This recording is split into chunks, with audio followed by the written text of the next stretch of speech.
Let's start with the Pledge of Allegiance. I pledge allegiance to the flag of the United States of America and to the republic for which it stands, one nation, under God, indivisible, with liberty and justice for all. Welcome. Today I'll talk about 4 U.S. presidents: George Washington, John Adams, Thomas Jefferson, and James Madison. George Washington was the first U.S. president. He served from 1789 until 1797. Born in 1732 into a Virginia planter family, he learned the morals, manners, and body of knowledge requisite for an 18th century Virginia gentleman. He pursued 2 intertwined interests: military arts and Western expansion. He was instrumental in the steps leading to the Constitutional Convention at Philadelphia in 1787. When the new Constitution was ratified, the Electoral College unanimously elected Washington president. Washington enjoyed less than 3 years of retirement at Mount Vernon, for he died of a throat infection December 14, 1799. For months the nation mourned him. He was married to Martha Dandridge Custis Washington. John Adams was the second U.S. president. He served from 1797 to 1801. He was born in the Massachusetts Bay Colony in 1735. A Harvard-educated lawyer, he early became identified with the Patriot cause. A delegate to the First and Second Continental Congresses, he led in the movement for independence. Adams' 2 terms as vice president were frustrating experiences for a man of his vigor, intellect, and vanity. He complained to his wife Abigail, "My country has in its wisdom contrived for me the most insignificant office that ever the invention of man contrived, or his imagination conceived." When Adams became president, the war between the French and British was causing great difficulties for the United States on the high seas and intense partisanship among contending factions within the nation. His political life before and during the presidency was labeled by his peace efforts and war with France. Adams retired to his farm in Quincy. Here he penned his elaborate letters to Thomas Jefferson. Here on July 4, 1826, he whispered his last words. Thomas Jefferson survives, but Jefferson had died at Monticello a few hours earlier. He was married to Abigail Smith Adams. Thomas Jefferson was the 3rd U.S. president. He served from 1801 until 1809. This powerful advocate of liberty was born in 1743 in Albemarle County, Virginia, inheriting from his father, a planter and surveyor, some 5,000 acres of land, and from his mother, Randolph, high social standing. He studied at the College of William and Mary, then read law. In 1772 he married Martha Wales Skelton, a widow, and took her to live in his partly constructed mountaintop home, Monticello. As a silent member of the Congress, Jefferson at 33 drafted the Declaration of Independence. In years following, he labored to make its words a reality in Virginia. Most notably, he wrote a bill establishing religious freedom enacted in 1786. Jefferson succeeded Benjamin Franklin as minister to France in 1785. His sympathy for the French Revolution led him into conflict with Alexander Hamilton when Jefferson was Secretary of State in President Washington's cabinet. He resigned in 1793. When Jefferson assumed the presidency, the crisis in France had passed. He slashed Army and Navy expenditures, cut the budget, eliminated tax on whiskey, so unpopular in the West, yet reduced the national debt by a third. Although the Constitution made no provision for the acquisition of new land, Jefferson suppressed his qualms over constitutionality when he had the opportunity to acquire the Louisiana Territory from Napoleon in 1803. He died on July 4, 1826. James Madison was the 4th U.S. president. He served from 1809 until 1817. Born in 1751, Madison was brought up in Orange County, Virginia, and attended Princeton, then called the College of New Jersey.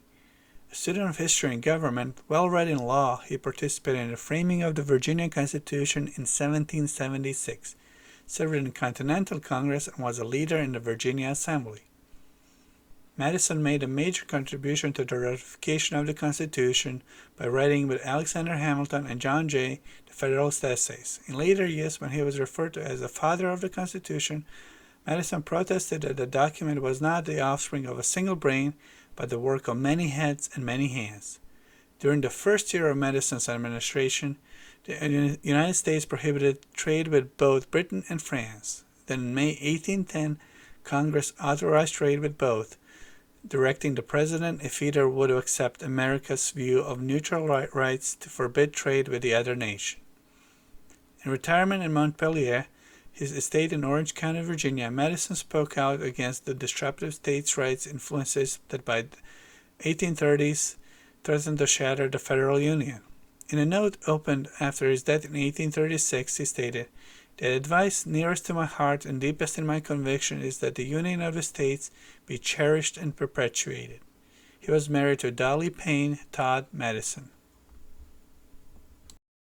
Thank you for watching. See you in the next episode. Prezi signing out. Bye.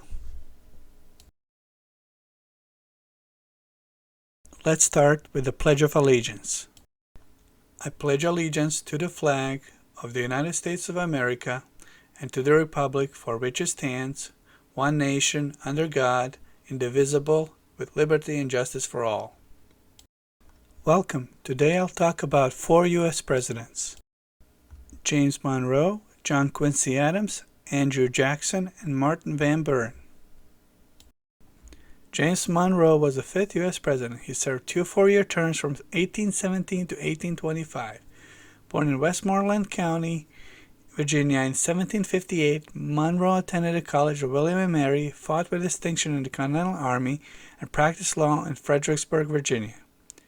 His ambition and energy, together with the backing of President Madison, made him the Republican choice for the presidency in 1816.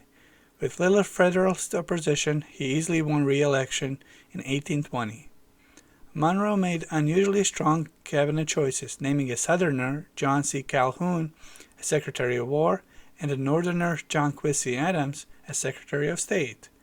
Only Henry Clay's refusal kept Monroe from adding an outstanding Westerner. In foreign affairs, Monroe proclaimed the fundamental policy that bears his name, responding to the threat that the more conservative governments in Europe might try to aid Spain in winning back her former Latin American colonies. Monroe didn't begin to formally recognize the young sister republics until 1822, after ascertaining that Congress would vote appropriations for diplomatic missions. He and Secretary of State John Quincy Adams wished to avoid trouble with Spain until they had ceded the Floridas, as was done in 1821. Great Britain, with its powerful navy, also opposed reconquest of Latin America and suggested that the United States join in proclaiming hands off. Not only must Latin America be left alone, he warned, but also Russia must not encroach southward on the Pacific coast. The American continents, he stated, by the free and independent condition which they have assumed and maintained, are henceforth not to be considered subjects for future colonization by any European power. Some 20 years after Monroe died in 1831, this became known as the Monroe Doctrine. He was married to Elizabeth Courtwright Monroe. John Quincy Adams was the 6th U.S. president. He served from 1825 to 1829. He was the first president who was the son of a president. Born in Braintree, Massachusetts in 1767, he watched the Battle of Bunker Hill from the top of Pence Hill above the family farm. As secretary to his father in Europe, he became an accomplished linguist and assiduous diarist. Serving under President Monroe, Adams was one of America's great secretaries of state, arranging with England for the joint occupation of the Oregon Country, obtaining from Spain the cession of the Floridas, and formulating with the President the Monroe Doctrine. Adams urged the United States to take a lead in the development of the arts and sciences through the establishment of a national university, the financing of scientific expedition, and the erection of an observatory. His critics declared such measures transcended constitutional limitations. In 1848, he collapsed on the floor of the House from a stroke and was carried to the Speaker's room, where 2 days later he died. He was buried, as were his father, mother and wife, at First Parish Church in Quincy. To the end, Old Man Eloquent, as he was called, had fought for what he considered right. Andrew Jackson was the 7th U.S. President. He served 2 four-year terms from 1829 to 1837. Born in a backwoods settlement in the Carolinas in 1767, he received sporadic education. But in his late teens, he read law for about 2 years, and he became an outstanding young lawyer in Tennessee. Fiercely jealous of his honor, he engaged in brawls, and in a duel, killed a man who cast an unjustified slur on his wife Rachel. A major general in the War of 1812, Jackson became a national hero when he defeated the British at New Orleans. In 1824, some state political factions rallied around Jackson. By 1828, enough had joined Old Hickory, as he was called, to win numerous state elections and control of the federal administration in Washington. In January of 1832, while the president was dining with friends at the White House, someone whispered to him that the Senate had rejected the nomination of Martin Van Buren as minister to England. Jackson jumped to his feet and exclaimed, "By the Eternal, I'll smash them." So he did. His favorite, Van Buren, became vice president and succeeded to the presidency when Old Hickory retired to the Hermitage, where he died in June 1845. Rachel Donaldson Jackson was his wife. Martin Van Buren was the 8th U.S. President. He served from 1837 to 1841. Of Dutch descent, he was born in 1782, the son of a tavern keeper and farmer in Kinderhook, New York. By 1827, he had emerged as the principal Northern leader for Andrew Jackson. President Jackson rewarded Van Buren by appointing him Secretary of State. The Little Magician, as he was called, was elected vice president on the Jacksonian ticket in 1832 and won the presidency in 1836. Van Buren devoted his inaugural address to a discourse upon the American experiment as an example to the rest of the world. The country was prosperous, but less than 3 months later, the Panic of 1837 punctured the prosperity. Basically, the trouble was the 19th century's cyclical economy of boom and bust, which was following its regular pattern, but Jackson's financial measures contributed to the crash. His destruction of the Second Bank of the United States had removed restrictions upon the inflationary practices of some state banks, while speculation in lands based on easy bank credit had swept the West.